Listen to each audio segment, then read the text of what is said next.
on to add more elements to your element collection, but kind of with the household materials, you kind of limited, right? Well, here's another one that you could add onto your list. Inside of these tubes, there's actually 2 elements that you can get. I'll tell you in a second. But these tube TVs are also a good place for a lot of the more common elements as well, such as copper, aluminum, steel. As you can see, it has all that. You can get a little bit of silicon out of those chips too if you crack them open, but not very much. But you can usually get a lot of those metals. Basically, you can get some of the sometimes they have tantalum, I believe, inside this smaller microcapacitors. Sometimes you can find them, but these tubes are here have 2 elements. I believe one of them is titanium, because I've actually tested it. It's non-magnetic, but I can anodize it, meaning I can, if I heat it with a flame, quickly cool it down, it has a rainbow sheen on it. And I know usually steel doesn't do that, I don't think. So I was thinking it might be nickel, but also doesn't oxidize in air, doesn't tarnish. So that's what I'm thinking is titanium, because it's anodizable. Also, another one is these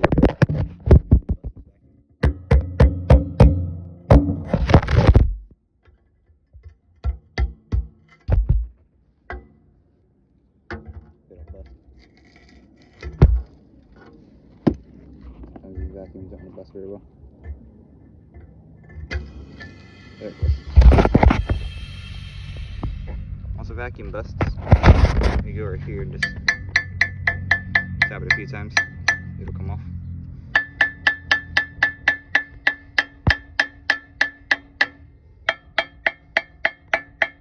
There you go. Now, if you look on the end of these right here, you see that gray stuff?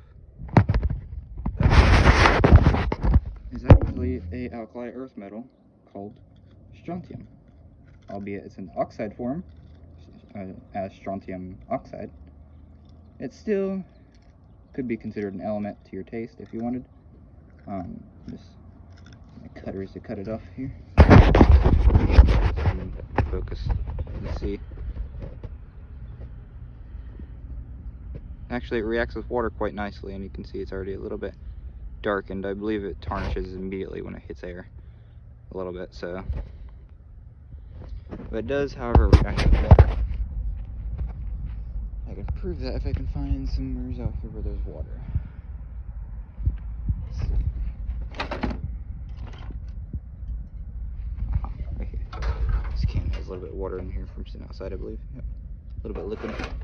So if we pour this on this source of strontium oxide, you can see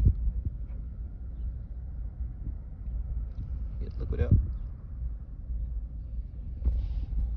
It reacts with water to form hydrogen gas and strontium hydroxide. There ain't much juice in there at all, but you get the point. It's reacting. That's all hydrogen bubbles. As you can see, it's creating hydrogen gas. So that is an alkali metal. It's an alkali earth metal, actually. It's like I said, strontium oxide. So another one to add to your element collection if you happen to find one of these old tube TVs and tear them down. So happy element collecting, I guess.